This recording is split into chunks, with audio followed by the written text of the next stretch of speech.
الحمد لله نحمده ونستعينه ونستغفره ونؤمن به ونتوكل عليه ونعوذ بالله من شرور أنفسنا ومن سيئات أعمالنا من يهده الله فلا مضل له ومن يضلله فلا هادي له ونشهد أن لا إله إلا الله وحده لا شريك له ونشهد أن سيدنا ومولانا محمدا عبده ورسوله أرسله بالحق بشيرا ونذيرا صلى الله تعالى على خير خلقه سيدنا محمد وآله وصحبه أجمعين أما بعد فأعوذ بالله من الشيطان الرجيم بسم الله الرحمن الرحيم قد أفلح من تزكى وذكر اسم ربه فصلى صدق الله مولانا العظيم وصدق رسوله النبي الكريم إن الله وملائكته يصلون على النبي يا أيها الذين آمنوا صلوا عليه وسلموا تسليما اللهم صل على سيدنا ومولانا محمد معدن الجود والكرم وآله وبارك وسلم صلاة وسلاما عليك يا سيدي يا رسول الله. معزز علماء کرام، لائق سب احترام حاضرین مجلس، خواتین و حضرات، حمد و صلات کے بعد اس فقیر حقیر نے آپ حضرات کے سامنے قرآن مجید فرقان حمید 30واں پارہ سورۃ الاعلیٰ کی 2 آیتیں تلاوت کرنے کا شرف حاصل کیا. قبل اس کے کہ متذکرہ آیت قرآنیہ کے تحت کچھ عرض کیا جائے، اللہ تبارک و تعالی سے دعا فرمائیں کہ وہ اپنے پیارے حبیب لبیب نبی کریم رؤوف الرحیم علیہ افضل الصلاۃ و تسلیم کے صدقے و طفیل مجھے حق کہنے کی توفیق عطا فرمائے. ہم تمام مسلمانوں کو اللہ تبارک و تعالی حق سن کر حق کو قبول کرنے کی اور اس پر عمل کرنے کی توفیق عطا فرمائے. جو حضرات نیچے بیٹھے نا علماء، ان کو ذرا سا بلا لیجیے، نیچے بیٹھے ہیں جو بھی ہے، کوئی صاحب ادھر رہیں تاکہ جو صاحب بھی ہیں ان کو بلا لیجیے اوپر. ماشاء اللہ. آپ حضرات کے علم میں ہیں ہماری یہ نشست درس کی جو تیسری نشست ہے، جس میں آپ حضرات کا نہایتی ذوق اور شوق کے ساتھ اس میں شرکت کرنا، یقیناً اس بے رغبی کے دور میں نہایت ہی خوش آئیں۔ اللہ تبارک و تعالی ہم سب کی اس حاضری کو قبول فرمائے، اور جن احباب اور مسجد کے ٹرسٹی حضرات ہیں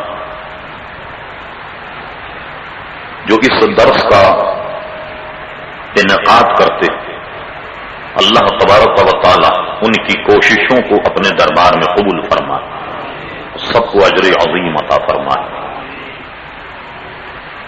محترم حضرات،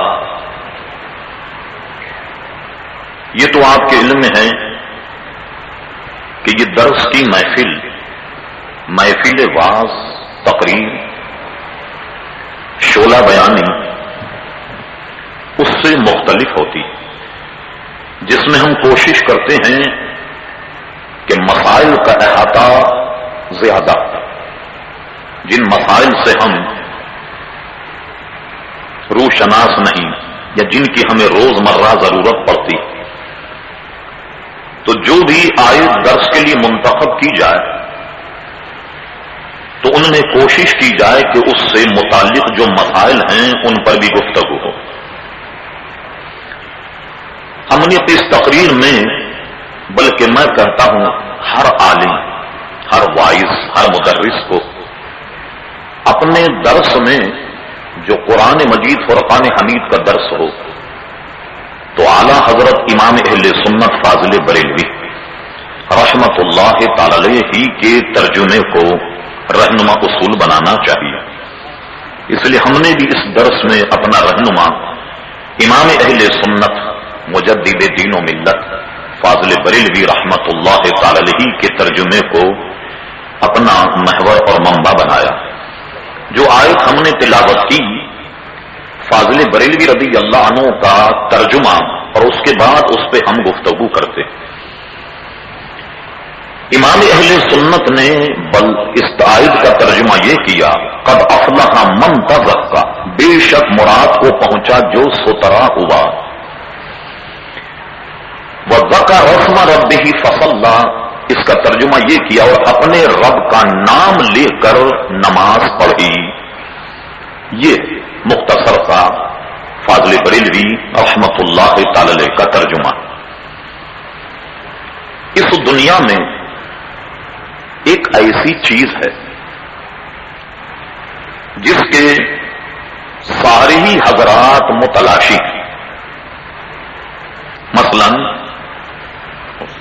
ایک کوئی کاغذ دیکھا کہ یہ صفحہ جو الٹ جاتا ہے نا، بس ٹھیک ہے، یہ چل جائے گا اس سے کام۔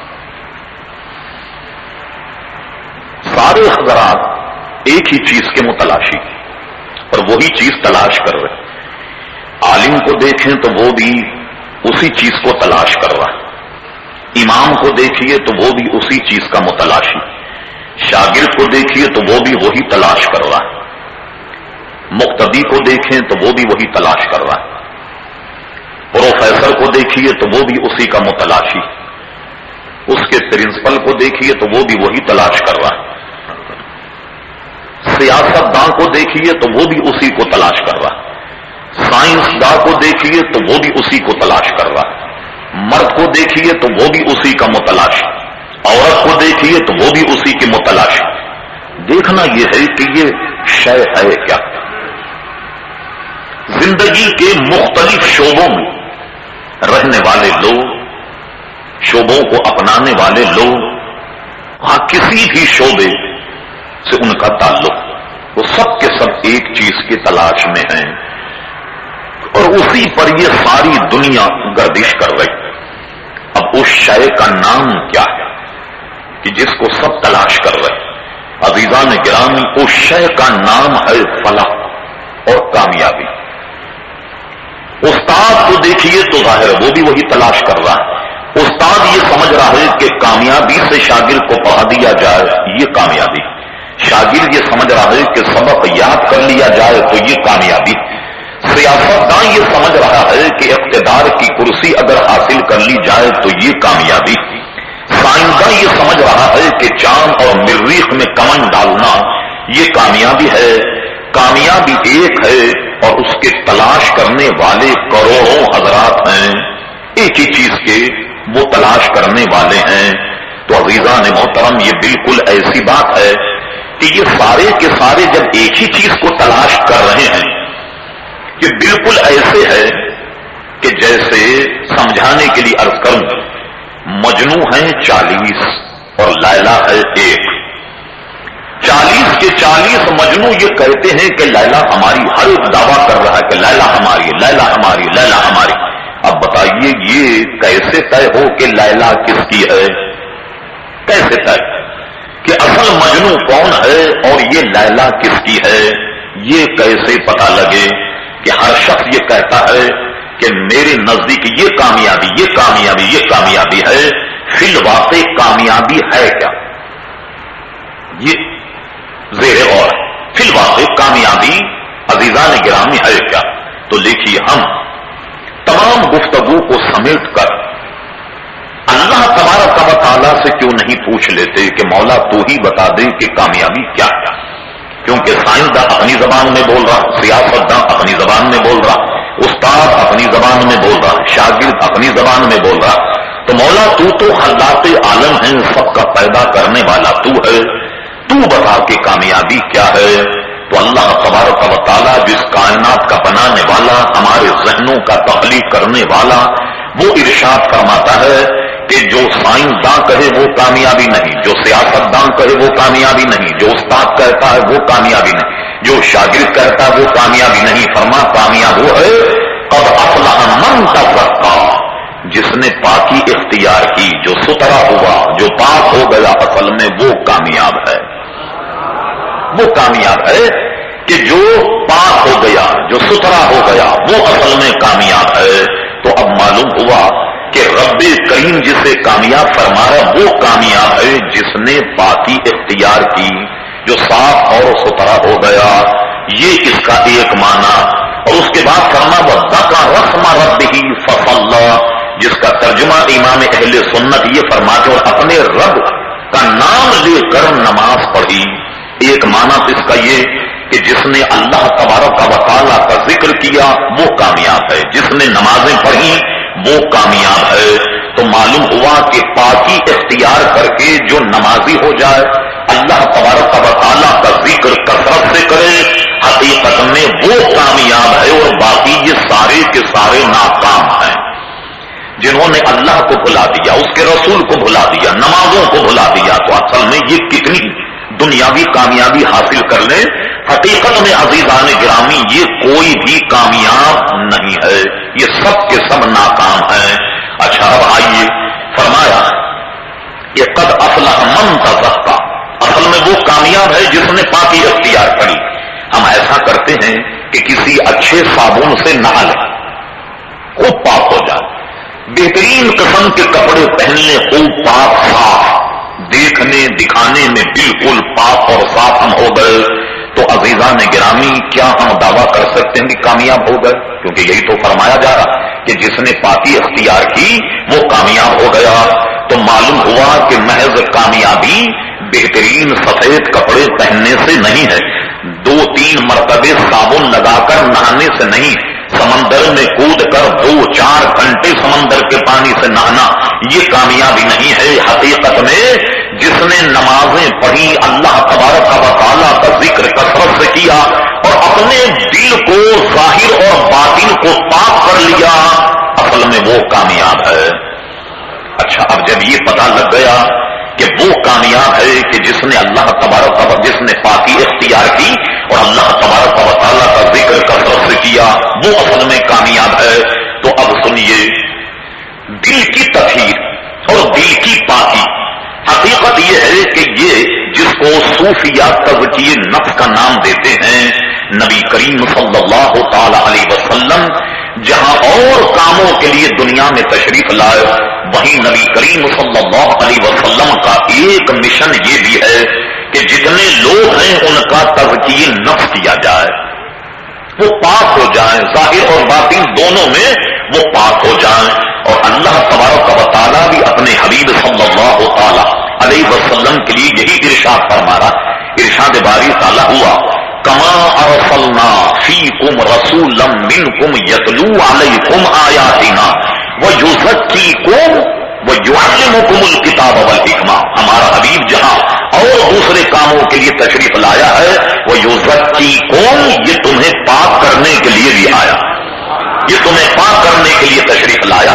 اور تفسیر ساوی اور دیگر علماء یہ فرماتے ہیں، اور اعلیٰ حضرت امام اہل سنت نے ایک موقع پہ ایک جگہ کلام کرتے ہوئے حضرت ساوی تفسیر ساوی کا قول یہ نقل فرمایا کہ نبی کریم علیہ السلام جب اپنے دور میں تشریف لائے تو اپنے دور میں بھی حضور نے صحابہ کرام علیہم الرضوان کا تزکیہ نفس کیا اور ان کو پاک کیا، اور صرف انہیں کو پاک نہیں کیا بلکہ علماء فرماتے آج تک جتنے لوگ ہیں ہمارے آقا باوجود گنبد خضرا میں جلوہ گر ہیں مگر آج بھی اپنے غلاموں کا تزکیہ نفس کرتے ہیں، ان کو پاک کرتے ہیں، اور سرکار کی برکت ان کے ذکر سے ہمارا دل پاک ہوتا ہے، ظاہر اور باطن جو ہے وہ پاک ہوتا ہے۔ اور اعلیٰ حضرت امام اہل سنت اسی میں اشارہ فرماتے ہیں کہ چمک تجھ سے پاتے ہیں، چمک تجھ سے پاتے ہیں سب پانے والے، میرا دل بھی چمکا دے چمکانے والے۔ اور نبی کریم علیہ السلام ہی سے لوگوں کے دل چمک رہے ہیں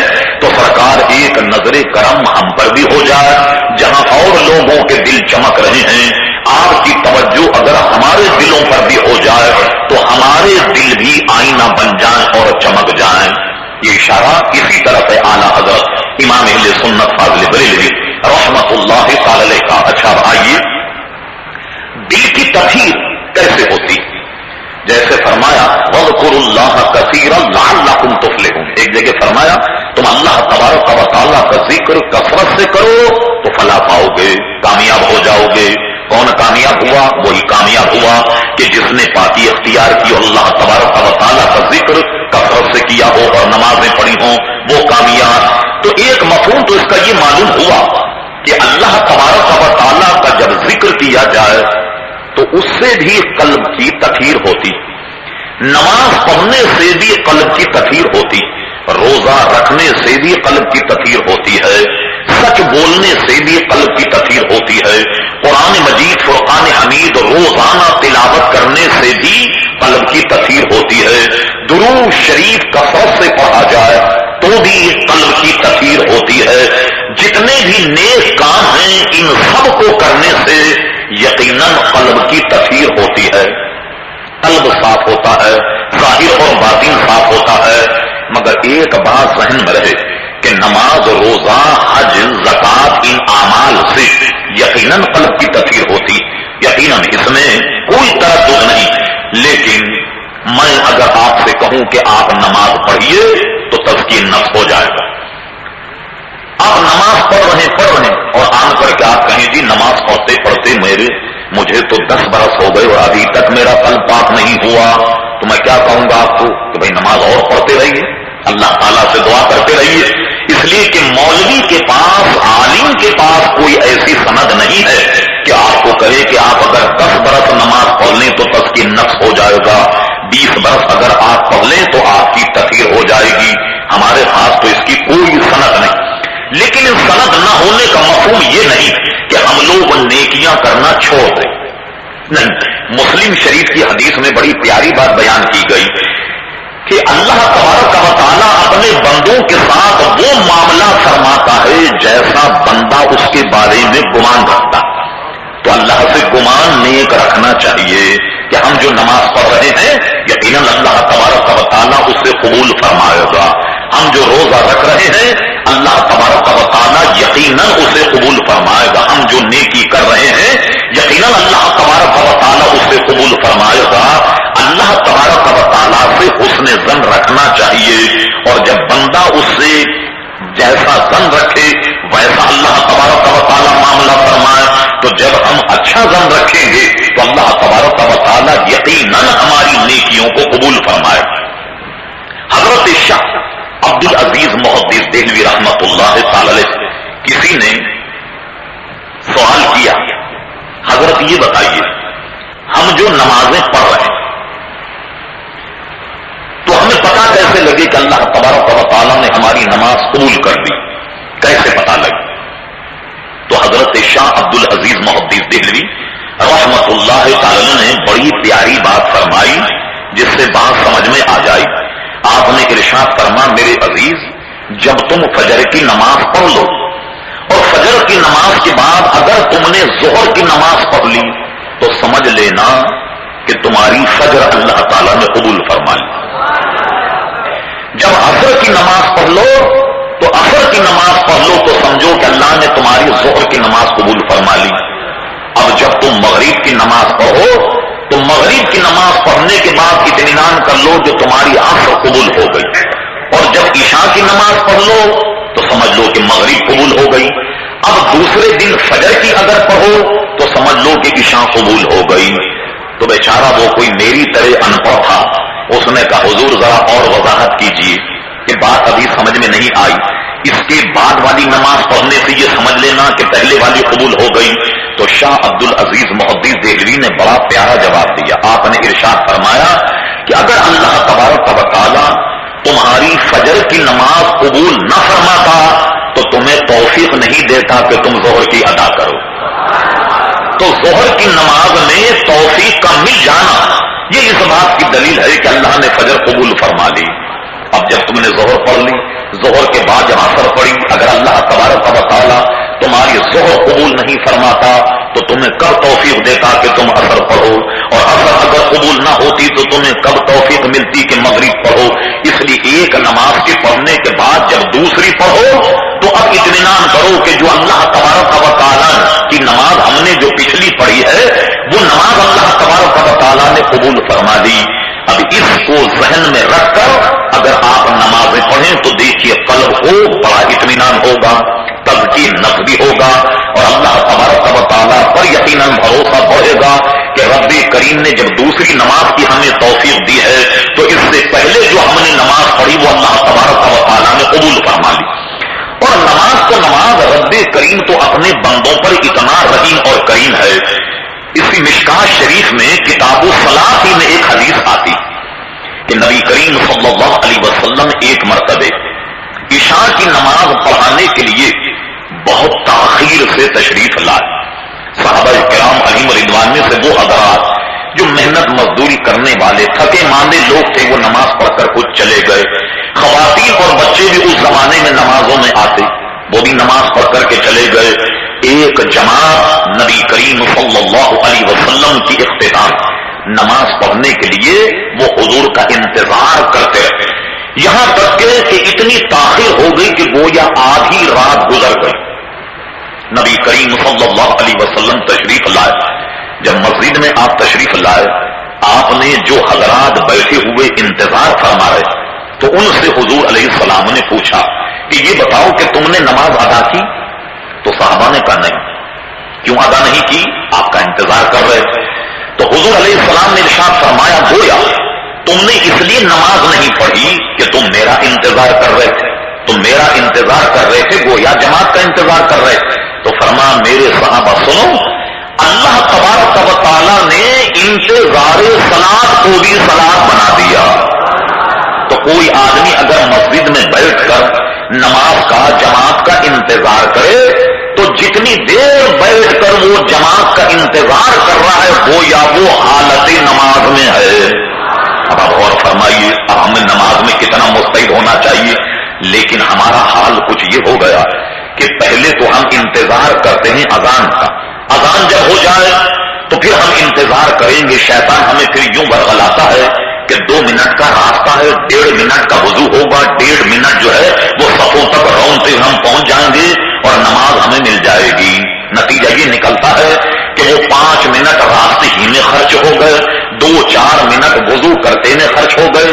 جب نماز کے لیے آئے تو معلوم ہوا کہ جماعت چلی گئی. دیکھا آپ نے, اور اس کا اگر فائدہ وہ ذہن میں رہے جو میں نے عرض کیا کہ اذان ہوتے ہی آپ تمام کام چھوڑ دیں, یا اذان سے پہلے وضو کر کے مسجد میں آ جائیے, تلاوت کیجیے, درود شریف پڑھیے, اور ذہن میں یہ سودا رہے سوال کہ اب جماعت کھڑی ہونے والی ہے, جماعت کا انتظار ہو رہا ہے, نماز کا انتظار ہو رہا ہے. جتنی دیر آپ نماز کے انتظار میں ہوں گے اللہ نے ہم پر اتنا فضل فرمایا, سرکار کی اتنی عنایت کہ جتنی دیر نماز کا انتظار ہوگا حالت نمازی میں نمازی کا ثواب مل رہا ہے. بلکہ ملا علی قاری رحمت اللہ تعالی نے تو ایک جگہ اس میں ایک اور نظر پیدا فرماتے ہیں کہ ان کا قول یہ ہے کہ آدمی اگر فجر کی نماز پڑھنے کے بعد ضروری نہیں کہ ظہر تک مسجد ہی میں بیٹھ جائے، بلکہ اس کے ذہن پر سودا سوار رہے کہ مجھے ظہر پڑھنی ہے، ظہر پڑھنی ہے، ظہر پڑھنی، انتظار ہو رہا ہے نماز کا وقت کا، فرماتے وہ بھی انتظار صلاۃ کا ثواب کمائے گا، سمجھے؟ اور ظہر پڑھنے کے بعد ایک آدمی انتظار کرے کہ کب نماز کا وقت ہو رہا ہے، بار بار گھڑی دیکھ رہا، اذان کی آواز سن رہا، بھائی کیا ہوا، اذان ہوئی، جماعت ہوئی یا نہیں، اذان کا وقت ہو گیا یا نماز کا وقت ہو گیا یا نہیں، ذہن پر اپنے سودے کو سوار رکھے کہ مجھے عصر کی نماز پڑھنی ہے، تو ملا علی قاری کی عبارت سے ایسا لگتا ہے کہ ایسا شخص بھی حالت نماز میں ہے۔ تو یہ دیکھیے کتنی بڑی بڑی نعمتیں اللہ تبارک و تعالیٰ نے عطا فرمائی۔ بات دور نکل گئی، عرض یہ کر رہا تھا کہ نماز پڑھنے سے بھی تزکیہ نفس اور پاکی حاصل ہوتی، مگر کوئی عالم ایسا نہیں کہ جو آپ کو یہ بتا دے کہ آپ 10 برس نماز پڑھیے تو دل پاک ہو جائے گا، آپ 15 برس نماز پڑھیے تو تزکیہ نفس ہو جائے گا، اتنے میں ہو جائے گا، جی کوئی ضمانت نہیں۔ آپ نماز پڑھتے جائیے، نیکیاں کرتے جائیے، روزے رکھتے جائیے، سچائی پر گامزن رہیے، ایک وقت آئے گا کہ اللہ تبارک و تعالیٰ آپ کو وہ منزل عطا فرمائے گا جس منزل کا ذکر یہ ہے، قد افلح من تزکا، یہاں تک آپ پہنچ جائے گا۔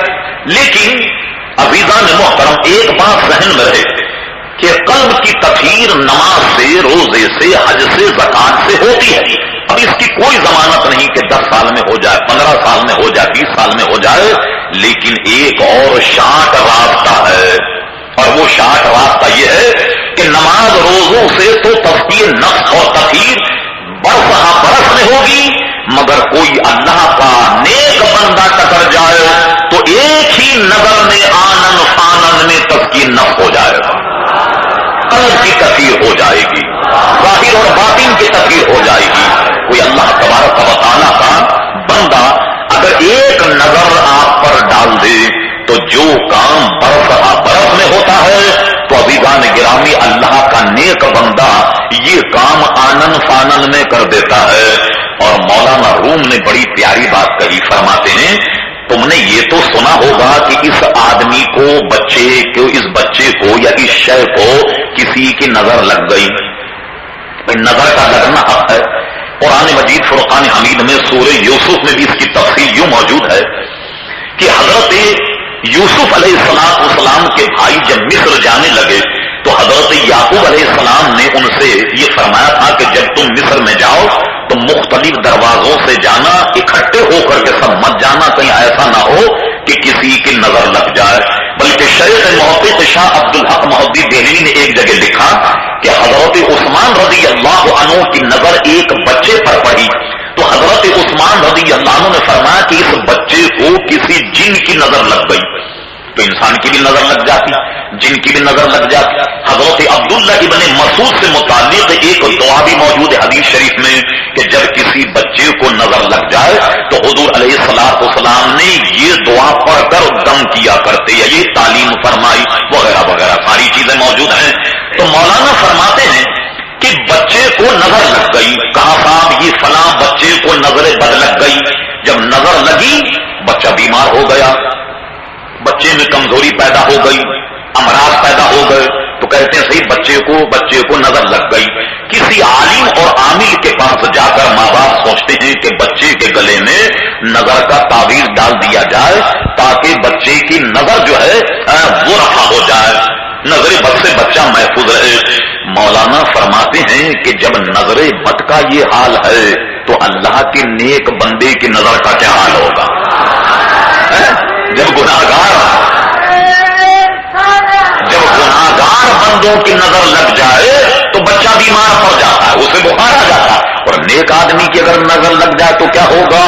تو دعا فرمائیے اللہ تبارک و تعالیٰ سے کہ ہمیں بھی کسی اللہ کے ولی کی نظر لگ جائے، کسی نیک بندے کی نظر لگ جائے تاکہ ظاہر بھی پاک ہو جائے اور باطن بھی پاک ہو جائے۔ جب گناہگاروں کی نظر میں اتنی تاثیر ہے تو نیکوکاروں کی نظر میں پھر کیا تاثیر ہوگی؟ اور یہی وجہ آپ دیکھیے بڑے بڑے لوگوں کو آپ دیکھیے کہ اللہ تبارک و تعالیٰ کے نیک بندوں کی محفل میں بیٹھ کر نیک بن گئے، یعنی ان کی نظر لگ گئی۔ ان کی نظر لگ گئی تو نیک بن گئے. تو وہ کام قد افلح من تزکا کہ جو نماز روزے حج اور زکات سے ہم کوئی آپ کو ضمانت نہیں دے سکتے کہ کتنے برس میں ہوگا، لیکن اللہ کے ولی کی اگر ایک نظر پڑ جائے تو عزیزان گرامی آنن فانن میں کام ہو جائے گا. جب یہ بات آپ نے سمجھ لی تو کچھ باتیں اور آپ ذہن میں رکھیے. علماء کرام موجود ہیں. حضرت ابو ہریرہ رضی اللہ تعالیٰ عنہ فرماتے میں اپنی والدہ ماجدہ کو روزانہ اسلام کی دعوت دیتا.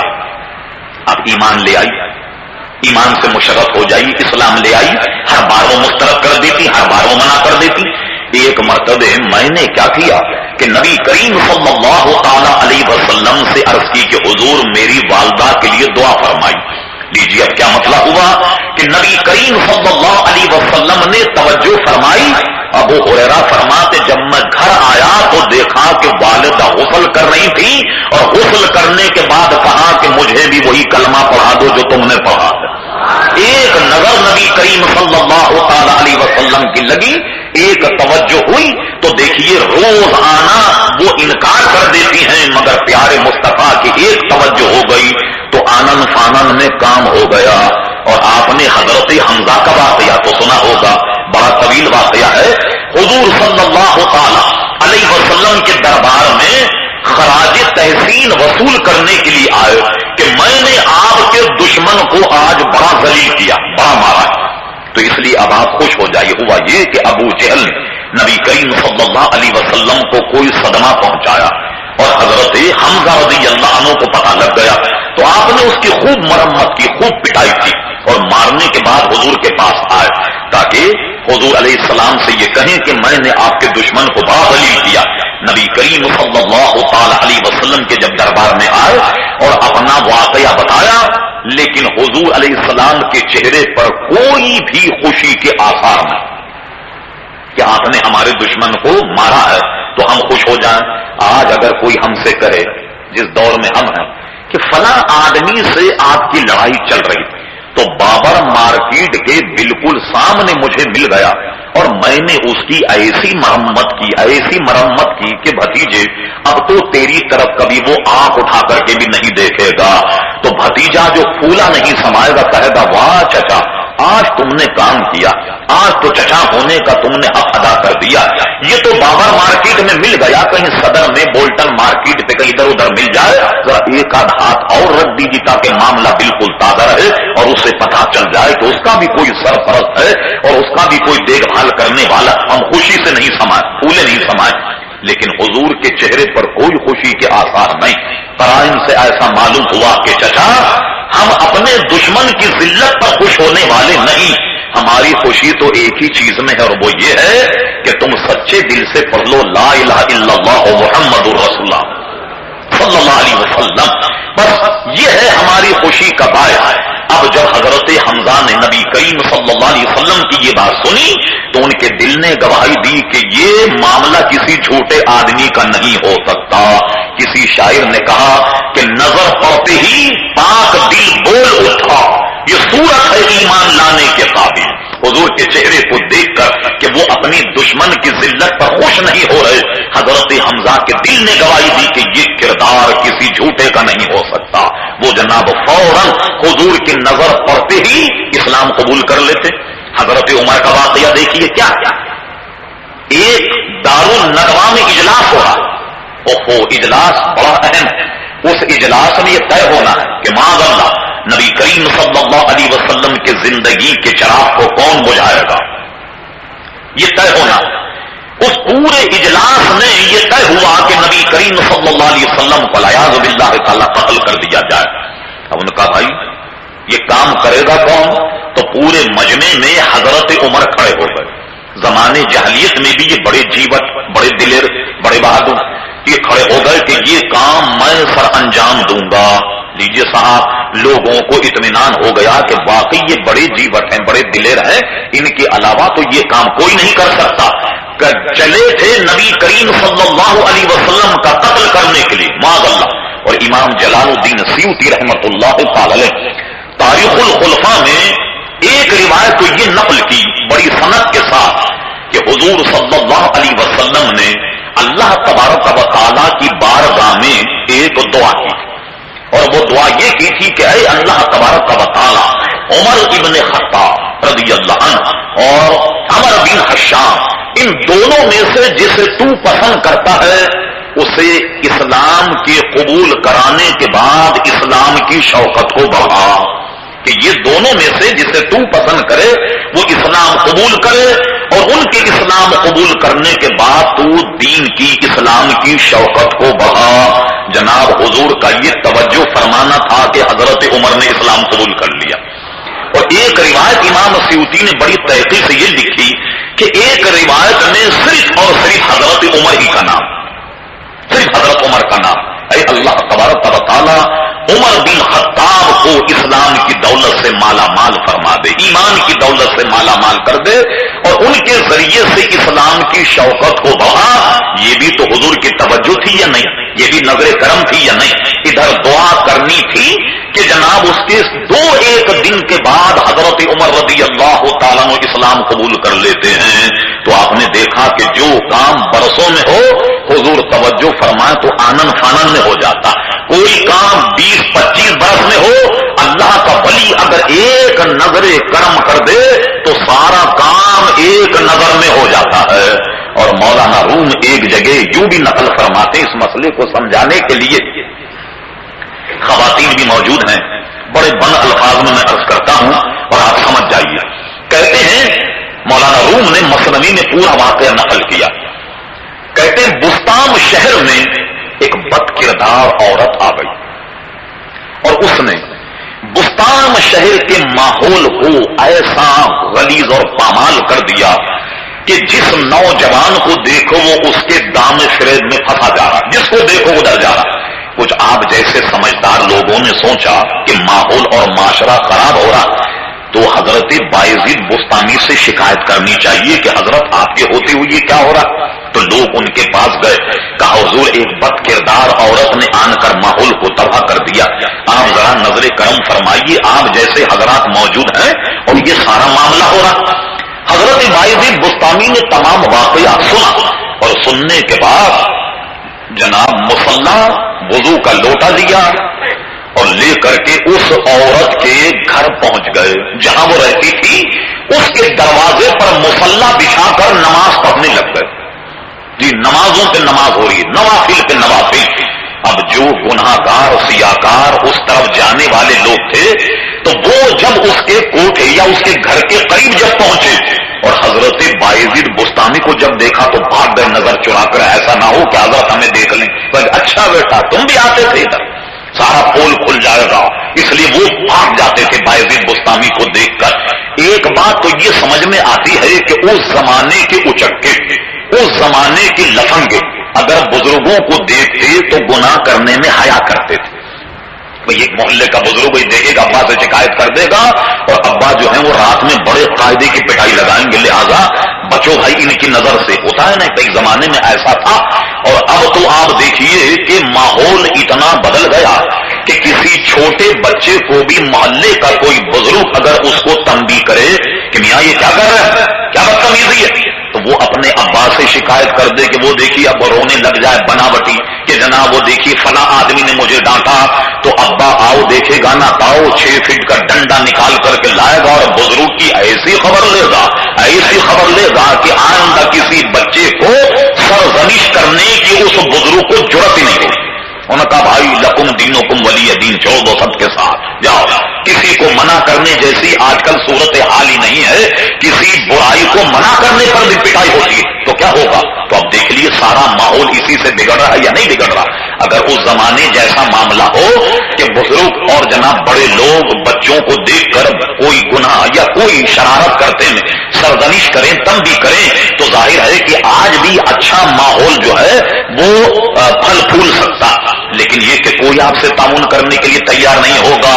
تو اس زمانے کی بات کر رہے تھے، وہ گناہ گار لوگ گئے ادھر گھر کی طرف اور بایزید بستانی کو نماز پڑھتے دیکھا تو بھاگ گئے، کہیں ایسا نہ ہو کہ حضرت کی نظر ہم پر پڑ جائے۔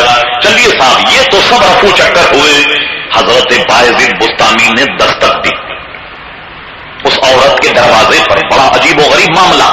دستک دینے کے بعد وہ خاتون کی کوئی خادمہ نکل کر آئی، انہوں نے کہا کہ ہمیں تمہاری مالکہ سے ملنا ہے۔ انہوں نے کہا اچھا. وہ اندر گئی, کہنے لگی آج تو ایک فقیر صاحب کوئی تشریف لائے ملنے کے لیے. انہوں نے کہا آنے دیں. چلیے صاحب, فقیر صاحب اندر تشریف لے گئے. تو اس خاتون نے پوچھا کہ کیا معاملہ. انہوں نے کہا ہم تمہاری پوری رات خریدنا چاہتے ہیں, یہ بتاؤ کہ پوری رات کی تمہاری آمدنی کیا. ظاہر ہے کہ وہ تو پیسوں کی لالچی تھی, اس نے اپنی پوری رات کی آمدنی بتائی کہ یہ ہے میری پوری رات کی آمدنی, میں اتنے پیسے کماتی ہوں. حضرت بایزید بستانی نے اتنے پیسے اس کے ہاتھ میں رکھ دیے اور فرمایا کہ آج ہم نے تمہاری پوری رات خرید لی, خبردار اب کوئی تمہارے پاس نہیں آئے گا, جب ہماری طبیعت چاہے گی تو ہم آ جائیں. پوری رات کا کیش پیمنٹ کرنے کے بعد باہر آ گئے, مصلی بچھا کر نماز میں پھر مشغول ہو گئے. چلیے صاحب نمازیں پڑھتے رہے. آدھی رات جب بیتی تو اب دروازہ کھٹکھٹایا کہ ہمارے آنے کا وقت. دروازہ کھول دیا. کھولنے کے بعد میں خاتون نے اندر بلایا, جی کیا حکم ہے. فرما غسل کرو, وضو کرو. چلیے یہاں تک تو خیریت. کرنے کا مصلی بچھا دیا اور کہا اس مصلی پہ کھڑے ہو جاؤ اور 2 رکعت نماز کی نیت کر لو. اس نے کہا لے بھیا, یہ صوفی صاحب تو رات بھر نماز پڑھوائیں گے لگتا. اب کیا کیا جائے, مرتا کیا نہ کرتا. پوری رات خرید لی گئی تھی, پورا کیش پیمنٹ ہو گیا, تو نو کریڈٹ, ادھار بھی نہیں تھا مسئلہ کوئی. تو اب تو کرنا ہوگا جو حضرت صاحب فرمائیں گے. مجبور ہو کر چونکہ پوری رات تو خریدی جا چکی, اب اس نے کہا کہ اب جو کرنا پڑے بہرحال اب کرنا پڑے. ہاتھ پھنس گئے صوفی صاحب کے دام میں. چلیے صاحب نماز کی نیت کر کے وہ کھڑی ہو گئی. اللہ اکبر, اس نے نماز کی نیت کی. مثنوی شریف میں واقعہ پڑھنے کے لائق ہے. اللہ اللہ, مولانا روم نے جو منظر بیان کیا کہ اس نے نماز کی نیت کی اور نیت کرنے کے بعد جب سجدے میں گئی, یہ جب سجدے میں پہنچی تو حضرت بایزید بستانی نے اپنے دونوں ہاتھوں کو اللہ کی بارگاہ میں اٹھا لیا. اللہ کی بارگاہ میں اٹھا کر کہنے لگے اے اللہ تبارک و تعالی, یہاں تک لانا میرا کام تھا, میں نے اپنا کام کر دیا, مولا تو اپنا کام کر دے. اس کے سر کو تیرے دربار میں جھکانا یہ تو بایزید بستانی کا کام تھا, مگر اس کے دل کو پھیرنا مولا یہ تیرا کام ہے. اس کے دل کو جھکانا یہ تیرا کام ہے. میں نے اپنا کام کر دیا, تو اپنا کام کر دے. اور مولانا نے یہ بھی لکھا کہ وہ رب کی بارگاہ میں کہنے لگے اے اللہ تبارک و تعالی, اگر یہ اپنے معاملے سے نہ پھری اور یہ اسی طرح گناہ گار رہی, یہ اسی طریقے سے بدکار اور سیاکار رہی, تو پھر دیکھ لے تیرے اس بندے کی باہر بڑی ذلت ہوگی. تیرے اس بندے کو لوگ پھر زندہ نہیں چھوڑیں, بہت ذلیل کریں گے. اور اس کے بعد مولانا نے یہ بھی نقل کیا کہ اپنی داڑھی پکڑ کر بایزید بستانی نے رب کریم کی بارگاہ میں کہا اے اللہ تبارک و تعالی, اگر تو نے اس کے سرد کو قبول نہیں کیا اور مردود کر دیا, قبول نہیں فرما اس کا سجدہ, تو میری تو ذلت ہوگی. مگر اے رب کریم اپنی داڑھی پکڑ کر کہتے ہیں تو آنے والی کو مت دے, لانے والے کو دے کہ تیرے دربار میں سے لایا کیا. اللہ اللہ, بس یہ آبوزاری اللہ کا بندہ آسمان پر ہاتھ بلند کی رب کریم کے دربار میں ملتجی ہے. وہ 2 رکعت پڑھنے کے بعد جب اٹھی تو زارو قطار رو رہی تھی, آبوزاری کر رہی تھی. اور حضرت بایزید بستانی کے سامنے تمام اپنے گناہوں سے توبہ کر کے سچے دل سے بایزید بستانی کی مریدہ ہو گئی. اور یہ اللہ کا بندہ اپنا کام کر کے رات ہی رات روانہ ہو گیا اپنے گھر کی جانب. اب صبح جب پہنچے اس شاہ تو انہوں نے کہا جاؤ دفع ہو جاؤ یہاں سے. جس نے بایزید بستانی کا جمال دیکھ لیا, اب قسم خدا کی کوئی اس کی نظر میں جچتا ہی نہیں.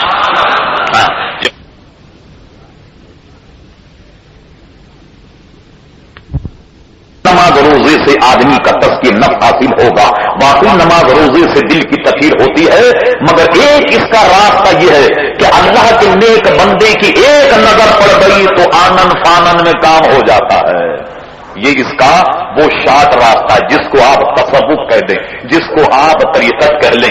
پیر جماعت علی شاہ صاحب محدث علی پوری امیر ملت رحمت اللہ تعالی سے کسی نے پوچھا کہ حضرت ایک تو ہے شریعت, ہم سمجھ گئے کہ صاحب نماز پڑھنا, روزہ رکھنا وغیرہ وغیرہ, یہ طریقت کس کو کہتے؟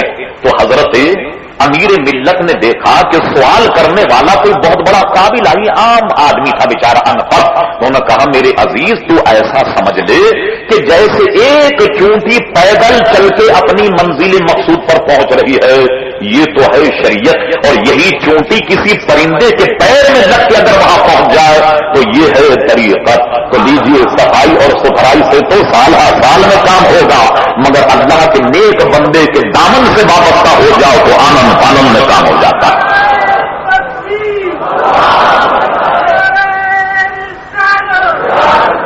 اب آپ سمجھ گئے قد افلح من تزکا. تزکیہ نفس کب ہوگا کہ کسی اللہ کے نیک بندے کی نظر پڑ جائے. اور اگر آپ مشاہدات میں جائیے تو دیکھیے اسی دور کے قریبی دور کے جتنے بزرگ ہیں آپ ان کے پاس بیٹھنے والے کو دیکھیے وہ کتنے نیک بن گئے. حالانکہ صرف بیٹھے ان کے پاس بیٹھتے تھے تو جناب وہ نیک بن گئے، اور وہ ایسے نیک بنے کہ دنیا ان کو دیکھ کر بات دیتی کہ کیسا اللہ والا. صرف وہ ان کی صحبت میں بیٹھے، نالین ان کے اٹھانے والے، ان کے خدمت گزار ان کو دیکھتے دیکھتے لوگ نیک بن جاتے ہیں. وجہ کیا ہے کہ ان کی نظر کرم پڑ جاتی. اور یہ مہینہ جو حضور غوث العظم رضی اللہ تعالیٰ عنہ سے منسوب ہے، اور سرکار غوث پاک کا نام نہ لیا جائے تو بھی گفتگو مکمل نہیں ہوگی میں سمجھتا ہوں. سرکار غوث اعظم رضی اللہ تعالیٰ عنہ کو دیکھیے، مشہور واقعہ ہے کہ چور چوری کرنے کے لیے آیا، اور اس کے بعد جب رات میں اٹھا تو کوئی راستہ نہیں مل رہا، ایسا لگا جیسے اندھا ہو گیا. اب اس نے سوچا کیا کیا جائے. اعلی صبح اٹھنے کے بعد نمازی آ جائیں، اذان ہوگی، چوری تو پکڑی جائے گی، اب کیا کیا جائے. ادھر ادھر دیکھا، چھپنے کی کوئی جگہ ملی نہیں، تو نماز کی چٹائی میں اس طریقے سے لپٹ گیا تاکہ کہیں نظر نہیں آئے. لیجئے جناب، ایسے وقت میں جو روایت میں ہے وہ یہ ہے کہ حضور غوث العظم رضی اللہ عنہ کی خدمت میں حضرت خضر علیہ الصلوۃ والسلام جلوہ گر ہوئے، اور انہوں نے کہا کہ فلاں علاقے کے قطب کا انتقال ہو گیا، اور اسی وقت کوئی قطب نامزد کیا جائے، کسی کو منتخب کیا جائے. حضور غوث پاک فرماتے ہیں صبح ہونے دو، دیکھیں گے اس منصب کا کون، اس درجے کا کون. کا نائب صاحب ابھی چاہیے نامزدگی. فرما چلو اگر ابھی نقد معاملہ ہے تو چلتے ہیں، آپ کو قطب دیتے ہیں. چلیے گئے مسجد میں تو قطب صاحب کو چٹائی میں لگتے ہوئے تھے. انہوں نے کہا کھولو ذرا چٹائی. چٹائی کھولنے کے بعد ایک نظر سرکار غوث پاک نے ڈالی اور قطب بنا کر کے بیچ دیا.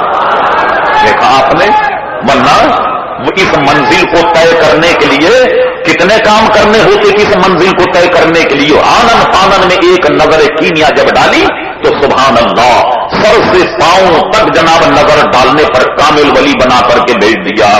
یہاں تک کہ سرکار غوث اعظم رضی اللہ عنہ کا ایک چور آپ کے جبے سے کچھ نکالنا چاہتا تھا یا جبہ کھسکانا چاہتا تھا. جیسی چور نے جبے کو پکڑا تو حضور غوث اعظم نے اس کے ہاتھ کو جبے سمیت پکڑ لیا، اور پکڑنے کے بعد رب کریم کی بارگاہ میں عرض کرتے ہیں اے اللہ تبارک و تعالی، اس نے تیرے بندے عبد القادر کا دامن تھاما، اس کی لاج رکھ لے، اس کی لاج رکھ لے. بس یہ کہنا تھا کہ وہ تو چور نقد لگانے کے لیے آیا، مگر سرکار غوث پاک کی ایک نظر کرم سے آنن فانن میں اللہ کا نیک بندہ بن گیا. تو آپ نے دیکھا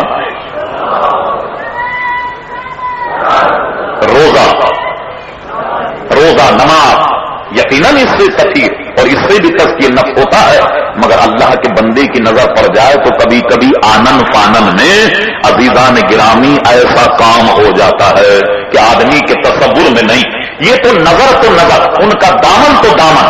حضرت مجدد الفسانی رحمت اللہ تعالی اپنے 92 مکتوب میں اپنے ایک مرید کا کوئی سوال تھا، اس کو جواب دیتے نے یہ واقعہ نقل کیا. حضرت مجدد الفسانی رحمت اللہ تعالی. خیر واقعہ تو دوسرا سوال جب ہم اس طرف نہیں جاتے وقت کو بچانے کے لیے، صرف اس کا اقتباس یہ ہے کہ سرکار نقش بند رضی اللہ تعالی جن سے لوگ اپنے آپ کو منسوب کر کے نقش بندی کہلاتے ہیں، ان کے سرکار نقش بند رضی اللہ عنہ یہ بخارا کے رہنے والے. بخارا جو شہر تھا، اس شہر میں کوئی مین روڈ کہیے عام شہرہ کے قریب ان کی خانقاہ تھی. اور مجدد صاحب کے جواب سے لگتا ہے وہ دور تھا امیر تیمور کا. امیر تیمور وہ اپنی شاہی سواری کے ساتھ بخارا کے بازار سے گزر گئے. تو گزرتے ہوئے انہوں نے کیا دیکھا بادشاہ صاحب نے کہ خانقاہ نقش بند کے کچھ خدام حضرت کی خانقاہ سے دریاں اور چادر چٹائیاں نکال کر کے روڈ پہ اس کو اس طریقے سے جھٹک رہے تھے. امیر تیمور اگر دوسرے مزاج کا کوئی بادشاہ ہوتا تھا ہو جاؤ یہاں سے, تم دیکھ نہیں رہے شاہی سواری جا رہی, اتنی بھی تمہیں تمیز نہیں. اور جانے کیا کہتا چوکدار اور سپاہی کہتا کہ پکڑ لو ان دو چار لوگوں کو جو میری قدر نہیں کر رہے, سزا دی جاتی, یہ کر لیا وہ کر. جانے کیا کیا ہوتا بادشاہوں کا مزاج تو آپ نے کہانی قصوں میں سنائی ہوگا. مگر امیر تیمور, میں آپ سے عرض کرتا ہوں کہ جب تک میں نے مجدد صاحب کا یہ مکتوب نہیں پڑھا تھا, امیر تیمور کے متعلق میرا نظریہ کچھ اور تھا کہ جانے کس عقیدے کا تھا, کس کس پر ظلم کیا. جیسے اور بادشاہوں کا آدمی ذہن میں ہوتا ویسے یہ بھی ذہن میں تھا. مگر اس مکتوب کے پڑھنے میں مجدد صاحب کیا فرماتے ہیں کہ امیر تیمور اپنی شاہی سواری میں سے نکل کر اور خانقاہ کے سامنے کھڑا ہو گیا. جو دریاں جھاڑ رہے تھے ان کی گرد اپنے اوپر اس نے دی. بڑے اطمینان سے گرد جو تھی اس کے شاہی لباس پر لگی, اور گرد لے کر جب ان کا جھاڑنا ختم ہو گیا تو پوری گرد جتنی بھی اس پر آئی اس کو لے کر اور پھر اپنی شاہی سواری میں بیٹھ کر کے چلا گیا. مجدد صاحب فرماتے ہیں اس خاک کا تو خیال تھا کہ خاتمہ بالخیر ہوا. اس گرد کا تو خیال تھا کہ امیر تیمور کا خاتمہ ایمان پر ہوا اور بالخیر ہوا. ایمان سے کہو جن کی خانقاہوں کی گرد سے آدمی کا ایمان محفوظ ہو جائے تو سبحان اللہ, کوئی دامن سے ان کے وابستہ ہو جائے تو کیا حال ہو جاتا ہے. ان کے خانقاہ کی گرد آدمی کو یعنی اس کا خاتمہ ایمان پر ہو رہا, اور جن کا براہ راست تعلق اللہ کے نیک بندوں سے ہو جائے تو ان کا پھر کیا عالم. یہی وجہ کہ سرکار غوث اعظم رضی اللہ تعالیٰ عنہ ارشاد فرماتے ہیں میرا مرید, اور اس میں علماء فرماتے ان کا چاہنے والا, چاہے وہ چشتی ہو, سہروردی ہو, نقش بندی ہو, یہ تو یوں سمجھ لیجیے تو مختلف سلسلے اور سب ادب رکھتے غوث پاک کا, ہر شخص ان کے دامن سے وابستہ. یہ تو میں سمجھاؤں بالکل ایسا ہے کہ جیسے ایک بتی جل رہی, ایک چراغ جل رہا, اس چراغ کے سامنے ایک پیلا آئینہ, تو یہ چراغ کی لو جو ہے ادھر سے اگر آپ دیکھیں تو آپ کو پیلی معلوم ہو. ایک ذرا سا اسے گھما دیجئے تو ہرے رنگ کا شیشہ, اس ہرے رنگ میں دیکھیے تو آپ کو اندر جو چراغ جل رہا وہ ہرا معلوم ہوگا. ذرا سا اور چمنی کو گھمائیے تو ادھر جو شیشہ لگا ہوا بلو تو وہ بلو کے رنگ کا ہوگا, لیکن اندر جو شمع ہے وہ ایک ہی ہے. اندر جو شمع جل رہی ہے وہ ایک ہی ہے. چاہے تمہارا کلر پادری ہو, چاہے تمہارا کلر چشتی ہو, چاہے تمہارا رنگ سہروردی ہو, چاہے تمہارا رنگ نقش بندی ہو, مگر شمع محمدی جو فیض پہنچا رہی وہ ایک ہی ہے. یہ آئینے مختلف ہیں اور فیض محمدی صلی اللہ تعالی علیہ وسلم تو ایک ہے. تو عزیزان گرامی یہ ہے بزرگوں کا توفیل اور یہ بزرگوں کی برکت. اور حضور غوث اعظم فرماتے جو میرے دامن سے وابستہ. اب جانتے ہو ہم 11ویں کیوں کرتے ہیں؟ بہت سے لوگوں کو اس میں بڑی پریشانی ہوتی. بھائی 11ویں کر رہے ہیں لوگ, فاتحہ دلا رہے ہیں, دیکھو آپ نے مختلف طریقے سے لوگ جانے کیا کیا اس میں مرچ مسالہ نکال کر کے بیان کرتے ہیں, اور یہ کہتے ہیں ارے بھائی یہ کیا معاملہ, آپ خود ہی فاتحہ پڑھتے اور خود ہی کھلا دیتے, تو خود نہیں کھائیں گے تو کم وقت تو تمہیں کھلائیں گے. ہم خود کرتے ہیں, خود ہی تو ہم اس کے مستحق ہیں, خود کرتے ہیں اس لیے خود ہی کھاتے ہیں. اچھا پھر یہ کہ جو اس کو حرام کہنے والے لوگ, بڑا تعجب ہوگا اور آپ کا ہمارا تو ہے مشاہدہ کہ ہم تو اسی لائن کے آدمی, ہم تو غوث پاک کا لنگر کھا کھا کے تو پلے پلے. ہاں ہمارے تو رگ پہنے غوث اعظم اور خواجہ غریب نواز کا لنگر, الحمدللہ ہم تو پلے اسی لنگر پر اور ہمیں فخر الحمدللہ. جو کہے کہ یہ حرام ہے, شرک ہے, یہ ہے, وہ ہے, تو آپ دیکھیے کہیں اس کو بلا لیجئے تو آپ ایک پلیٹ کھائیں گے کہ 2 کھائے گا, آپ سے زیادہ کھائے گا, آپ سے زیادہ کھائے گا. مونچھوں میں تاؤ دے کر جیسی باہر نکلے کہے گا حرام نہ جائے, اور لڑے گا اس کے متعلق نہیں ہونا چاہیے, شرک ہو جائے گا, یہ ہو جائے گا, وہ ہو جائے گا. مجھے بتائیے اس دور میں غوث پاک رضی اللہ عنہ کی 11ویں کوئی 90 دیکھ چڑھا رہا, کوئی 100 دیکھ چڑھا رہا, کوئی 200 چڑھا رہا, یہ پاگل ہے لوگ. کھائے کے لیے کرا آدمی تو بڑا خود غرض، جب تک اسے کوئی فائدہ نہ پہنچے تو اس وقت تک تو یہ کسی کا نام بھی نہیں لیتا. یہ کیا مسئلہ ہے؟ سنیے بات کیا ہے عزیزان گرامی. سب سے بڑا فائدہ حضور غوث پاک کے دامن سے وابستہ ہونے کا جانتے ہو کیا ہے؟ فرمان میرے رب نے مجھ پر یہ القاء فرمایا اور مجھ سے وعدہ فرما دیا.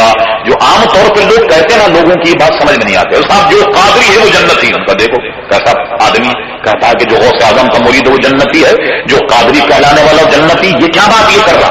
تو بات لوگوں کی سمجھ میں نہیں آتی، میں سمجھاتا ہوں. حضور غوث اعظم فرماتے ہیں جو میرے دامن سے وابستہ ہو گیا وہ جنتی. کیسے جنتی ہے؟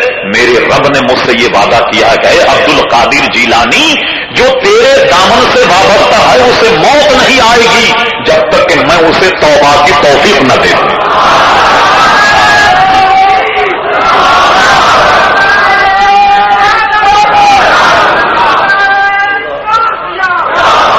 اب بات سمجھ میں آ جائے گی کہ حضور غوث اعظم کے دامن سے وابستہ ہونے والا کیوں جنتی ہے. کہ صرف دامن سے وابستہ ہونا ہی جنتی نہیں، بلکہ وجہ اس کی یہ ہے کہ وہ موت نہیں آئے گی یہاں تک کہ غوث پاک کے صدقے میں اللہ تبارک و تعالیٰ اسے توبہ کی توفیق دے دے گا. اور جس نے سچے دل سے توبہ کی، علماء سے پوچھئے. ایک روایت میں فرمایا گیا کہ جس نے اپنے گناہوں سے سچی توبہ کر لی، فرمایا وہ ایسا ہے کہ جیسا اس نے سرے سے گناہ کیا ہی نہیں، گناہ ہی نہیں کیا اس نے سرے سے، وہ ایسا ہے. اور ایک روایت میں فرمایا گیا کہ جس شخص نے گناہ کیا اور سچی توبہ کر لی تو سچی توبہ کرنے پر وہ ایسا پاک ہو گیا گناہوں سے جیسے اپنی والدہ کے پیٹ سے آج ہی پیدا ہوا، ایسا پاک ہو گیا. اور ایک روایت میں ہے کہ جب بندہ گناہوں سے توبہ کرے تو اللہ تبارک و تعالیٰ اس کی توبہ کو جب قبول فرماتا ہے تو ان کی اس کے جتنی بھی معصیت اور جتنی بدکاریاں ہیں اللہ تبارک و تعالیٰ ان کو نیکیوں میں بدل دیتا ہے. اللہ اب بات سمجھ میں آ گئی کہ غوث پاک کا ماننے والا کیوں جنتی ہے. اس لیے جنتی ہے کہ جو آپ کے دامن سے وابستہ ہو جائے تو اس کی موت بغیر توبہ کے نہیں ہوگی، اور جب توبہ کر کے مرے گا اللہ تعالیٰ سرکار غوث پاک کے صدقے میں اس کی توبہ کو قبول فرمائے گا، اس لیے وہ جنتی ہے. تو بات آپ کی سمجھ میں آ گئی ان بزرگوں کے معاملات سے.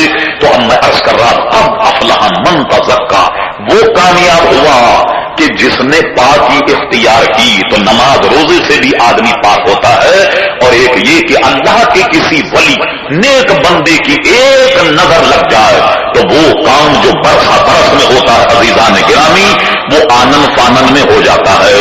یہ بات آپ نے سمجھ لی. اب آئیے آیت کا دوسرا حصہ.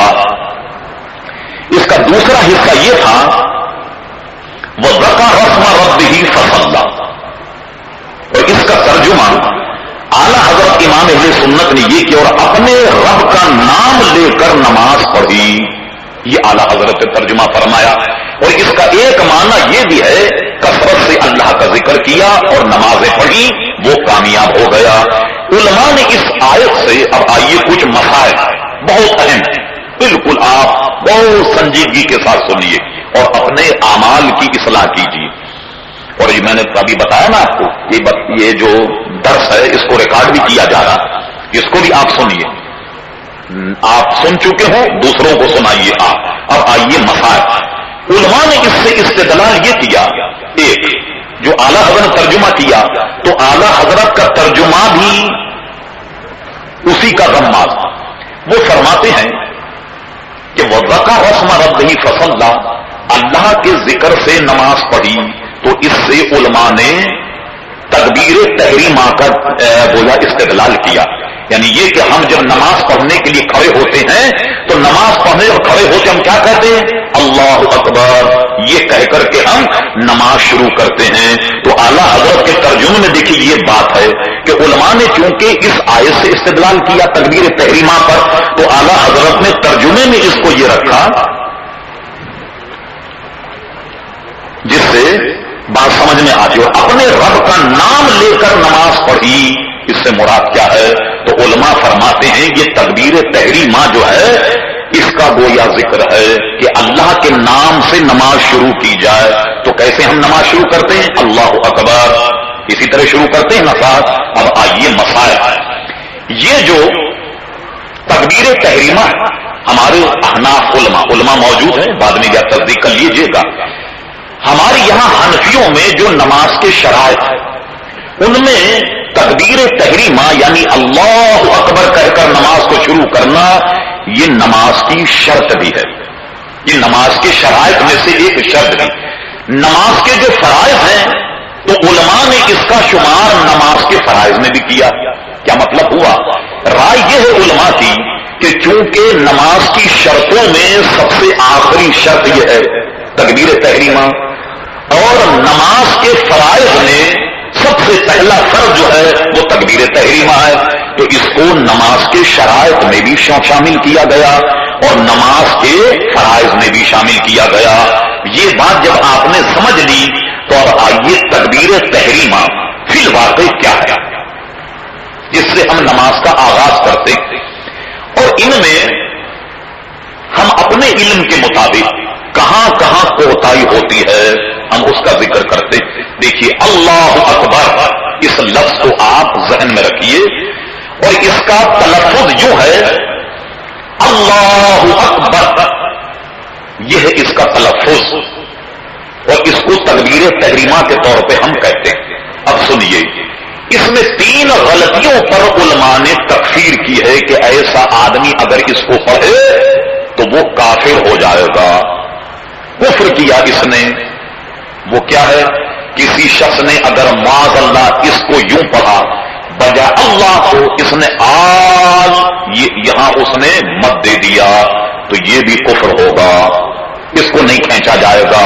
ایک غلطی اللہ یہ ہو گیا اللہ اکبر، یہ اکبر جو ہے کسی نے کہا آنکھ، اگر یہاں مت بنا دیا اس پر بھی علماء نے کفر کا حکم لگایا. اس کے بعد سنیے اللہ اکبر یہ دے اور رے لفظ پر اگر کسی نے اس کو بار پڑھ دیا اس پر بھی علماء نے کفر کا حکم لگایا. تو آج میں بڑی ذمہ داری سے عرض کرتا ہوں آپ سے، ائمہ بھی موجود ہیں، موذن بھی موجود ہیں، کچھ کہنا ہو مجھے تو کہہ لیجئے گا، میں سن لوں گا آپ سے. بہت کم مسجد کے موذنوں کی میں نے اذان صحیح سنی ہے، یعنی اذان جو ہے وہ بہت کم مسجدوں میں نے صحیح سنی ہے. اکثریت جو موذن اذان کہتے ہیں ہماری دانش میں وہ علم تجوید کے اعتبار سے تقریباً لوگوں کی اذان جو ہے وہ غلط ہے. وجہ کیا؟ تو دیکھیے ہم یہ سمجھے کہ ساری چیزیں خود بخود آ جائیں گی. مجھے بتائیے کتنے موذن ہیں کہ جنہوں نے کہیں بیٹھ کر کسی عالم کے پاس اذان کے کہنے کو سیکھا ہو؟ کتنے لوگ جو باضابطہ اذان کو سیکھیں. اور دیکھیے میں اغلاط بتاتا ہوں، اور یہ نہیں کہ میں کسی پر تان کر رہا ہوں، یہ کسی کی تذیق مراد ہے. اللہ تعالیٰ میرے حال کی بھی اصلاح فرمائے، جو مجھ میں غلطیاں ان کے حال کی بھی اصلاح فرمائے. جب اذان کہتے ہیں تو یہاں عموماً جب شروع ہوتی ہے اذان اللہ اکبر اللہ اکبر، اب غور سے سنیے، اگر یہاں ان تینوں مقام میں سے بھی کسی ایک مقام میں بھی کوئی غلطی ہو جائے وہ تو الگ ہے کہ جو اس کا حال ہوگا، مگر کم سے کم اذان ادا نہیں ہوئی.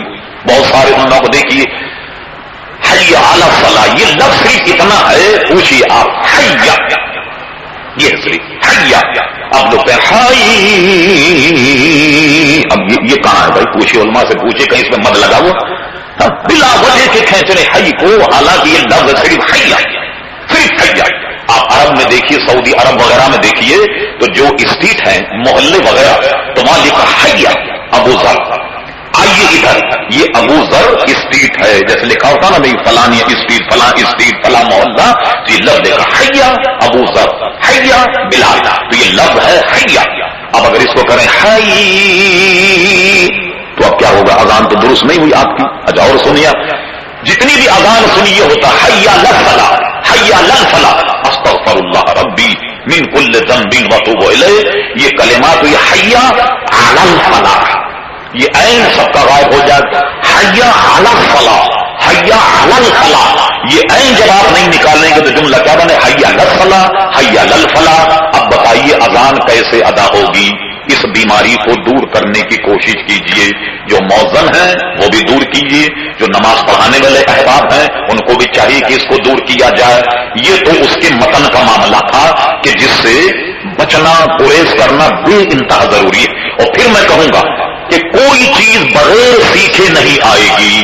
آپ بیٹھیے اپنے علماء میں جو اچھی اذان سکھاتا ہو، جو جانتا ہو، آپ اس کے پاس بیٹھیے. اب اذان کا کہنا صحیح طریقے سے، یہی حال ہماری نماز کا ہے. نماز آپ نے کب سیکھی؟ کسی سے سیکھی آپ نے؟ بھائی سب پڑھ رہے تھے، آپ بھی پڑھنے لگ گئے. تو یہ نہیں، بلکہ نماز میں جتنی صورتیں، جتنی آیتیں پڑھی جاتی ہیں کسی اچھے عالم کے پاس بیٹھ کر. یہ نہیں کہتا میں پورا قرآن اب حفظ کر لیں، واقعی آپ کے بس میں نہیں ہوگا. سورہ فاتحہ کو صحیح کر لیجیے، 4 صورتیں کم سے کم صحیح کر لیجیے، اتحیات شریف کو صحیح کر لیجیے، درود شریف کو صحیح کر لیجیے، اذان اور اقامت کو صحیح کر لیجیے.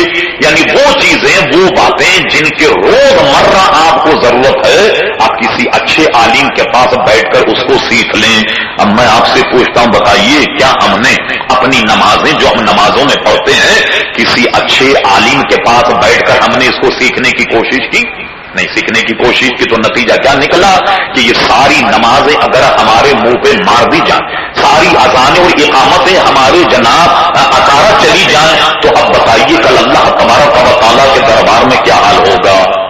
اب اور سنیے، نماز شروع ہوتی، نماز شروع میں جب ہم نے یہ کہا اللہ اکبر، امام نے تکبیر کہی اور مقتدی نے باجماعت نماز میں تکبیر تحریمہ، یہ ذہن میں رہے، ہاں دوسری تکبیروں کے ہم نہیں کرے، تکبیر تحریمہ. امام نے یہ کہا اللہ اکبر اور مقتدی نے اگر تکبیر تحریمہ امام سے پہلے ختم کر دی اور امام کی بعد میں ختم ہوئی تو مقتدی کی نماز ہی شروع نہیں ہوگی. اقتدائی صحیح نہیں ہے کہ اس نے امام سے پہلے اللہ اکبر کہہ کے نیت باندھ لی، تب اس کی اقتدا صحیح نہیں. جب اقتدا صحیح نہیں ہوئی تو جتنی نمازیں وہ پڑھ رہا ہے بالکل بیکار ہے. تو کیا کرنا ہوگا اس کو کہ آپ کھڑے رہیے، ایک نظم بنا لیں اپنی نمازوں کا. سب سے موٹا مسئلہ یہ، وہ نظم یہ ہے کہ ہر کام آپ امام کے بعد میں کیجئے، ہر کام امام کے بعد میں کرنے کے عادی ہو جائیں. امام جب کہہ لے اللہ اکبر پھر اس کے بعد آپ کہیے اللہ اکبر. جب امام کہے سمع اللہ لمن حمیدہ وہ کہہ لے پھر اس کے بعد آپ کہیے ربنا لک الحمد. تو کیا ہوگا؟ ساری نماز درست ہو جائے گی ایک قاعدے کو ملحوظ رکھتے ہوئے. ٹھیک. اچھا بھائی، امام نے کہا، بہت سارے امام اس کو اگر کھینچیں، کیونکہ معاشرے کا جو حال ہے، آدمی، عالم، مفتی اگر معاشرے کے ماحول سے واقف نہ ہو تو یہ بھی بہت بری بات ہے. ماحول سے واقف کہ لوگ مسائل نہیں جانتے، یہ عالم کو معلوم. اگر اس نے اس تکبیر تحریمہ کو زیادہ کھینچا اللہ اکبر تو پیچھے سارے اللہ اکبر کر کے نمٹ چکے ہوں گے. ہے یہ بات یا نہیں؟ کوئی بھی امام صاحب کا انتظار نہیں کرے گا، سب نمٹ گئے ہوں گے. اور میں بتا رہا ہوں آپ کو، میں ایک نماز جنازہ میں گیا. یہ تو اچھا ہوا کہ ہمارے مسائل کی کتابوں بھی موجود ہے کہ نماز جنازہ فرض کفایہ ہے کہ ایک آدمی بھی پڑھ لے تو سب کی ہو جائے. جناب انہوں جب نماز جنازہ پڑھائی تو اتنا لمبا کھینچا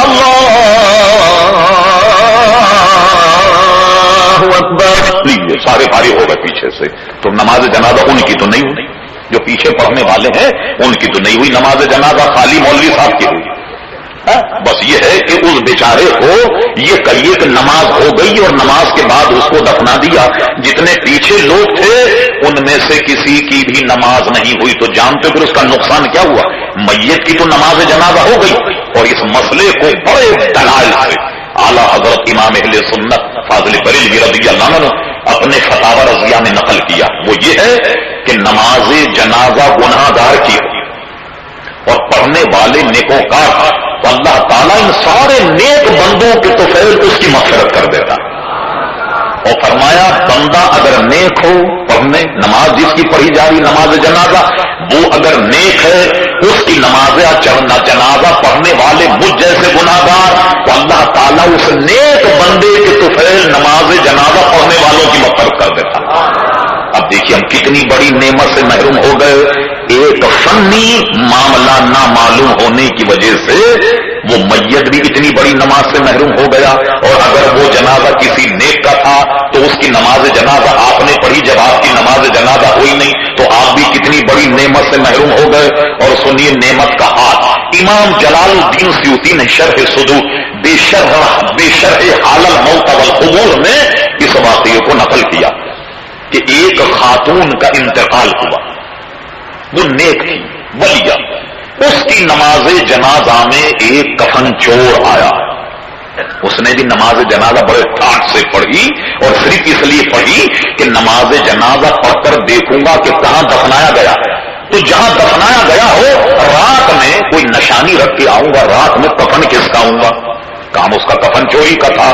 چلیے وہ نماز جنازہ میں شریک ہوا، قبر دیکھی، دفن ہوا، رات میں آن کر اس نے قبر کھود کر جب کفن نکالنے لگا تو آپ علماء سے پوچھیے امام سیوطی کا مقام کیا؟ اللہ اکبر، اپنے زمانے میں کہتے تھے کہ حدیث کا حافظ تو امام سیوطی پر ختم ہو گیا، اور ہمارے علماء فرماتے ہیں وہ اپنی صدی کے مجدد تھے، بہت بڑے عالم، انہوں نے اسے نقل فرمایا، فرماتے ہیں کہ جب یہ کفن نکالنے لگا تو وہ جو میت اس قبر میں تھی اس نے کفن چور کا ہاتھ پکڑ لیا، کہا بڑی شرم کی بات ہے، جنتی ہو کر جنتی کا کفن چورا رہا، ارے جنتی ہو کر جنتی کا کفن چورا رہا۔ اس نے کہو ہو میں کب سے جنتی ہوگا، یہ تو ٹھیک ہے کہ بھئی آپ جنتی ہوں گی، میں تو کفن چور میں کب سے جنتی ہو گیا؟ تو صاحب قبر نے کہا چونکہ تو میری نماز جنازہ میں شریک تھا اور اللہ تبارک و تعالیٰ نے سب کی مغفرت فرما دی، میرے جنازے میں جتنے شریک تھے سب کی مغفرت فرما دی، کیونکہ تو بھی نماز جنازہ میں تھا اس لیے اللہ تعالیٰ نے تیری بھی مغفرت کر دی، تو اس لیے میں کہتی ہوں کہ جنتی ہو کر جنتی کا کفن چرانا کوئی شرم کا حیا ہے۔ تو آپ دیکھیے کہ جب نیک آدمی کا جنازہ ہو تو اللہ تعالیٰ اس نیک کے طفیل نماز جنازہ پڑھنے والوں کی مغفرت کر دیتا۔ اب سنیے بات تو ہے صرف تکبیر تحریمہ کی، لیکن بات کہاں تک جا رہی؟ آپ نے اندازہ لگایا کہاں کہاں خرابی پیدا ہوگی؟ صرف ایک پر ہم کلام کر رہے ہیں، تکبیر تحریمہ پر۔ اور سنیے آگے، یہ آپ نے سن لیا اور یہ ذہن میں رکھیے، ہر کام آپ کو امام کے بعد میں سر انجام دینا تو آپ عادی ہو جائیں گے۔ اچھا، ہمارے امام اعظم ابو حنیفہ رضی اللہ عنہ کے نزدیک علماء موجود ہیں، واجبات نماز میں سے ہمارے امام کے یہاں ایک واجب یہ بھی ہے نماز کا کہ جب ہم دعائے قنوت پڑھتے ہیں وطر، تو وطر میں دعائے قنوت پڑھتے وقت جو تکبیر کہی جاتی ہے اللہ اکبر، اور اس کے بعد میں ہم دعائے قنوت پڑھتے ہیں۔ رمضان میں تو امام کے ساتھ چونکہ ہم گویا وہ پڑھتے ہیں وطر، امام کے ساتھ دعائے قنوت پڑھتے ہیں، تو امام اعظم ابو حنیفہ رضی اللہ عنہ کے نزدیک واجبات نماز میں سے ایک واجب یہ ہے کہ دعائے قنوت سے پہلے تکبیر کہی جائے۔ ہاتھ اٹھانا تو سنت ہے، کوئی اگر ہاتھ نہ بھی اٹھائے اور تکبیر کہہ کر کے اللہ اکبر کہہ کے دعائے قنوت پڑھ دے تب بھی اس کی وطر ہو جائے گی۔ اور اگر وہاں بھی یہی خرابی ہوئی کہ امام نے کہا اللہ اکبر اور آپ امام سے پہلے اللہ اکبر کر کے دعائے قنوت شرط کر دیں تو یہ واجب بھی آپ کا ناقص ہو گیا، جس سے نماز وطر آپ کی واجب الاعادہ ہو جائے گی۔ تو دیکھیے ایک نقصان یہ بھی ہوا آپ کا، اور آئیے اس کے نقصانات، یعنی اس پہ کم سے کم 1 گھنٹہ بولا جا سکتا صرف تکبیر تحریمہ پر۔ اب سنیے آپ بیمار، عموماً آپ نے دیکھا بیماروں گھر سے چل کر کے آئے، گھر سے چل کر آئے اور نماز بیٹھ کر پڑھ رہے ہیں، یہ تو آپ نے دیکھا وہ تقریباً ہر مسجد میں ہے کہ گھر سے وہ چل کر کے آئے اور نماز بیٹھ کر پڑھ رہے ہیں، اور بعضوں کو آپ نے دیکھا کہ کرسی رکھتے ہیں اور کرسی کے اوپر نماز پڑھتے ہیں بیٹھ کر، باقی معذور ہے کوئی حرج نہیں۔ تو آپ علماء سے پوچھئے تکبیر تحریمہ شرط بھی ہے اور فرض بھی ہے، اس میں ایک شرط تکبیر تحریمہ کی یہ بھی ہے اگر وہ نماز نفل نہ ہو، نفل میں تو چھوٹ، جتنی بھی نماز نوافل کے علاوہ ان میں یہ شرط ہے کہ تکبیر تحریمہ کھڑے ہو کر کے کہی جائے۔ اگر آپ بیٹھ کر کے تکبیر تحریمہ کہیں گے تو نماز ہی سرے سے نہیں ہوئی کہ شرط ہی مفقود ہو گئی، تو نماز کیسے ہوگی آپ کی؟ تو اب کوئی آدمی بیمار ہے، زیادہ دیر وہ کھڑا نہیں ہو سکتا، تو وہ اپنی نماز کیسے صحیح ادا کرے گا؟ وہ آئے مسجد میں آنے کے بعد میں وہ تکبیر تحریمہ کھڑے ہو کر کے اللہ اکبر. اب اس کے بعد میں کیا ہوا؟ اب ٹانگیں جواب دے رہی ہیں، کپ کپا رہی ہیں، بڑھاپے کی وجہ سے، کمزوری کی وجہ سے. تو اب کیا ہوا؟ 1 منٹ 2 منٹ جتنی دیر وہ کھڑا رہ سکتا کھڑا رہے اور اس کے بعد میں بیٹھ جائے. بقیہ نماز وہ اگر بیٹھ کر کے پڑھ لے اب نماز ہو جائے گی.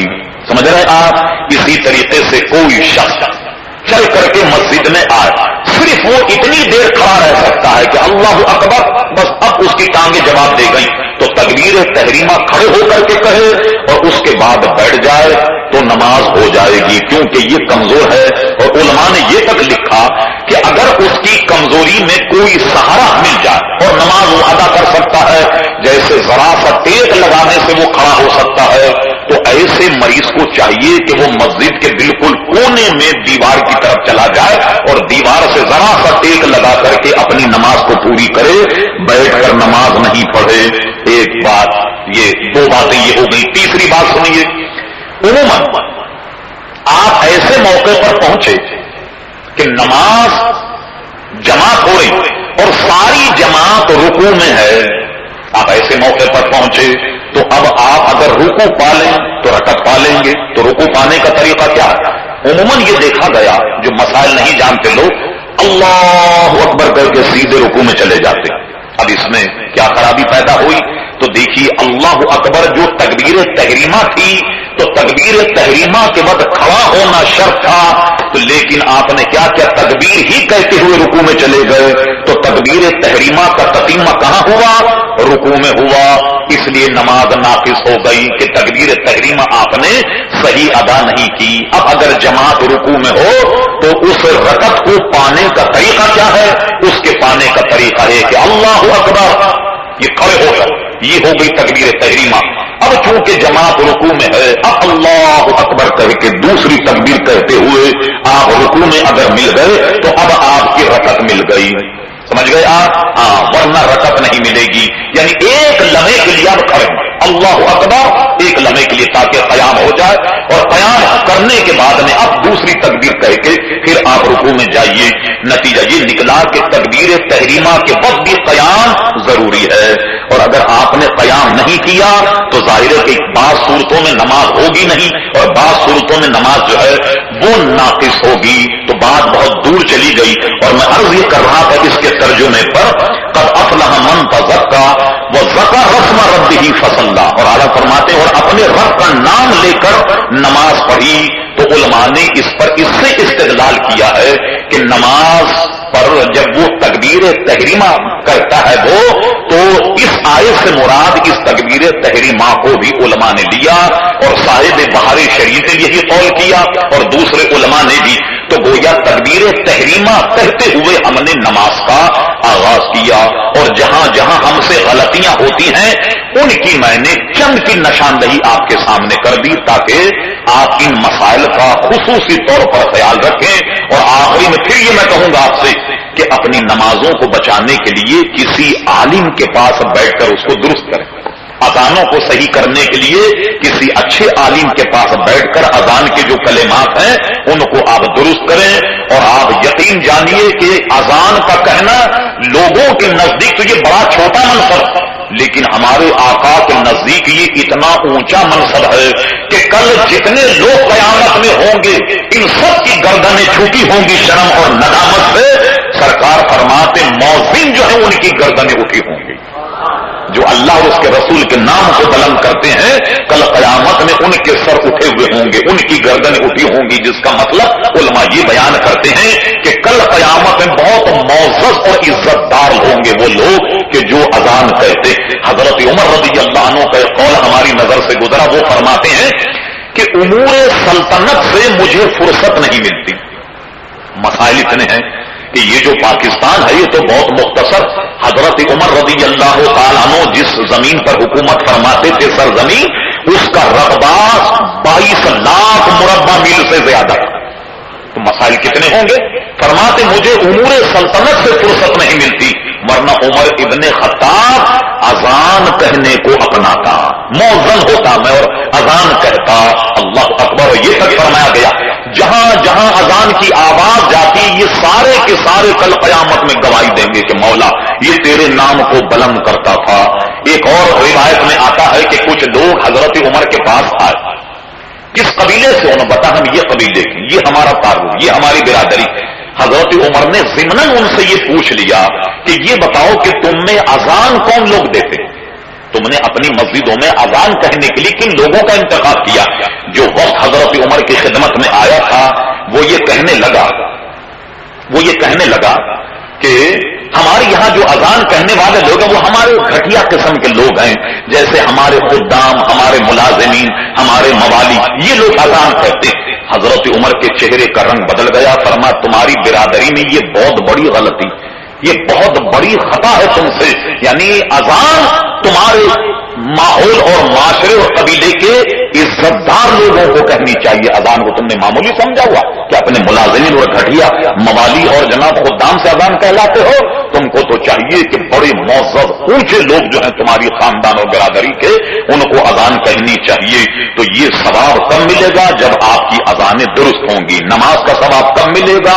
جب آپ کی نمازیں درست ہوں گی. قد افلح من تزکا وذکر اسم ربہ فصلی. اللہ تبارک و تعالی ہم سب کو عمل کی توفیق عطا فرمائے. بلند آواز سے درود شریف پڑھیے. اللہم صلی علی سیدنا مولانا.